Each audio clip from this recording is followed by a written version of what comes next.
Yeah. Oh, not only does she have the bento restaurant, but she has Dai's bento stand.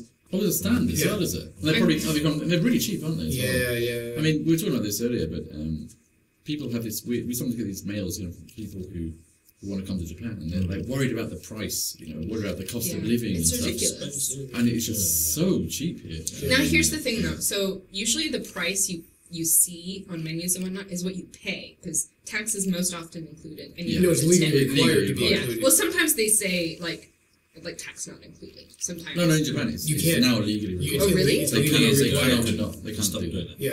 Interesting. That was a few years back. Yeah. Okay. But anyway, so it's tax included, and there's no tip. Yeah, there's no tip. Now, the portions are going to be smaller. So, like in America, I can spend $10 on a meal and get 2 meals out of it at a restaurant. So, I'm not going to be able to get 2 meals out of it in a Japanese restaurant. Yeah, but if you're eating American-sized meals, you're probably eating too much anyway. Which is why you eat half and save half for later, and then get 2 meals. And eat cold food. Yeah. I mean, you kind of bring double the price for like, why would you do that? No, you heat it up later. That's horrible. Why, are you serious? It doesn't... No, why would you do that? Why wouldn't you buy... Heating up pizza is great. Why wouldn't you buy fresh food twice, like in Japan? I mean, it's much better for you, doesn't it? That whole doggy bag concept was new to me, I must admit, until I went to Hawaii. Yeah, I like doggy bags, though, because it's nice to be able to... But it makes sense, because otherwise I'm trying to force that whole meal down. Yeah. Well, right. So I got that thing, you don't want to leave food. Right, exactly. Exactly. Down. And it's just, if you go to America, too much food. Really yeah, but why do like that? It's a waste. Because most of the food actually does get thrown away. I'm sure it does. So that's actually quite bad. I didn't see many people around me finishing the meal. No. And not everybody takes doggy bags, so you're talking about a lot of wasted food. That's the one thing that really bugs me about America, is you go there, and you don't see this in England at all. It's only in America you see it. And you just see so much of this wasted food. You go out on the streets and there's all these homeless people who don't have any food. Especially in San Francisco. And it's ridiculous. I mean, just lower the prices a bit, lower the amounts a bit, and let people buy what they actually want to buy. A lot of places won't even let you buy like half a portion. So. No, number one was cripplingly expensive when I went to San Francisco, and San Francisco is also a really expensive place. The food amounts were just. But San Francisco was also one of the places in America. Where if you were going to go to America, it's one of the places you actually want to go. Right, exactly, it's true. One of the few, as a foreigner, it's one of the nicest cities in America. But just advice for surviving Japan. Number one, if you come over and you do the currency exchange, it's going to seem expensive just because the currency rate is so bad right now. Yeah, oh god. Yeah. Oh, if you live in yen and you get paid in yen, you pay your bills in yen, it's really not that bad. And just don't think that you can come over and eat American style and have it be the same price it is in America. If you order a pizza from Pizza Hut, it's gonna cost you, $40 US. Just find pizza from a different place, or just don't eat pizza. There's lots of stuff that is incredibly cheap here. You just can't say, oh well, I used to eat pizza every day in America, so there is that problem, isn't there, where people complain because I don't know. Some common thing that they buy in America or in England that they try and buy here, like baked beans. For British people. It's going to be expensive. You buy it here and it's like, but it's so expensive. And you say, what are we trying to buy? Baked beans. So £3 but you say, well, the baked beans aren't made here. They have to ship them all the way from England. Right. They're heavy. Yeah.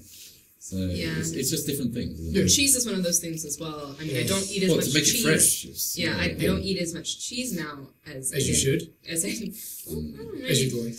I'd like to, as I did in America, just because it's it's more expensive and I'm money conscious, so I'm not gonna have cheese every single day. I don't know if this answers the dude's question, but I guarantee every diet decision you make in Japan, to not eat stuff from overseas and to eat Japanese food will be for your benefit. Yes, you'll have a better life. You'll be healthy. You'll be healthier. And eat a lot of good oily whitefish. If you like that kind of thing. If you like oily whitefish. If you like oily whitefish, they're good for you. Okay. Sushi though is actually quite fattening. Yeah. Surprisingly. But it's also a little bit more expensive in Kyoto because we're surrounded by mountains. Well, exactly. There's no sea. Yeah. So don't come to Kyoto for the sushi. No. Yeah. No, there are other places in Japan for that. Yes, come to Kyoto for the Kyoyasai. Kyoyasai. Kyoyasai is Kyoto vegetables. They are specially bred to be weird and wonderful shapes and colours. Super red carrots. Really good. Yeah, like that fractal broccoli. Yeah. Fractal. Yes. That's a crazy I have not seen fractal those. broccoli. I mean, that's not in Kyoto. I mean, that's something from America, I think. But, Oh, really? I've seen it before. yeah, but in Kyoto they have amazing vegetables. Yeah. Yeah. Stuff. Kujo negi. Yeah. Eggplants. Egg. Oh. Kyoto yeah. eggplant is like Yeah, it's like a Kamonasu. yeah, it's like round, Kamonasu. Yep. and blue.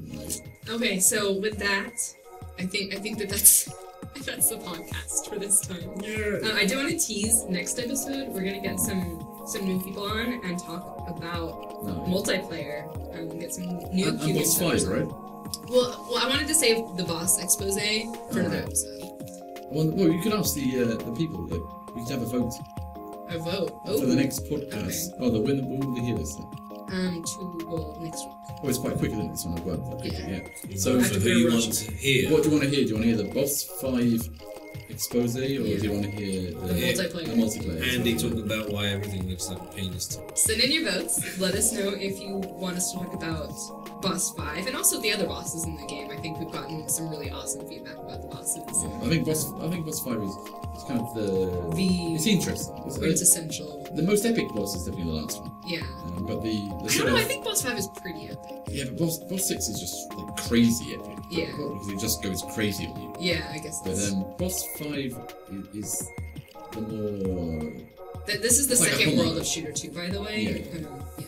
It's like a homage to Yes. Galaga and other things. Yes. So vote if you want to hear about that or multiplayer first. I think we Yeah. do want to cover all these issues. So we'll but- get around to them eventually, but yeah, let's hear some input from our Yeah. audience. So email that and any other questions to podcast@q-games.com.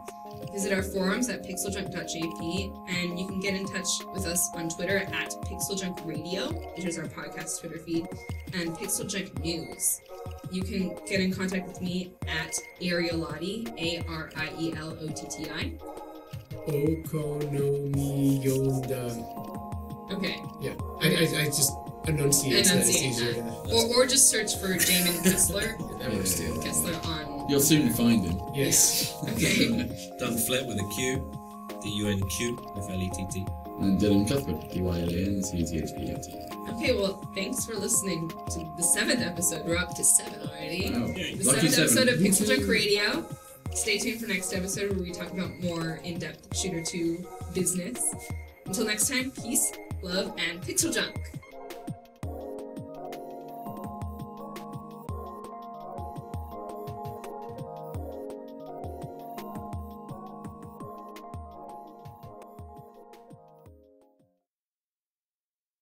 He's an agent. What are we going to do next year? Did you say Asian? He's an Asian. It's a different podcast.